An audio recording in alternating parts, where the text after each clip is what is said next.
araw po. Ako po si Richard Senyeres, Welfare Officer ng Overseas Workers Welfare Administration o OWA.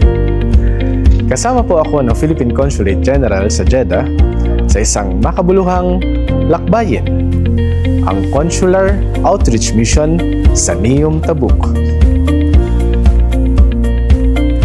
Kasama ang Migrant Workers Office o MWO at OWA, layunin ng outreach na ito na ay maihatid ang serbisyo ng pamahalaan direkta sa ating mga kababayan.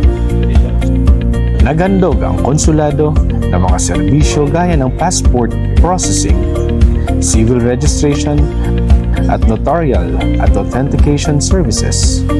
Ang MWO ay tumugon sa mga pangangailangan ng ating mga manggagawa tulad ng contract verification at konsultasyon ukol sa karapatan sa paggawa. Bilang kinatawan ng OWA, ibinahagi ko ang aming mga programa mula sa welfare assistance hanggang sa reintegration at livelihood support.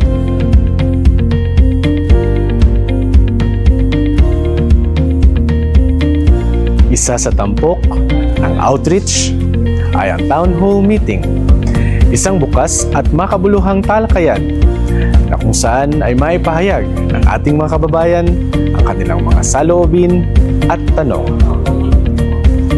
Ang ganitong pagtitipon ay nagbibigay daan sa mas malapit na ugnayan ng pamahalaan at komunidad at nagpapakita ng malasakit at pakikinig.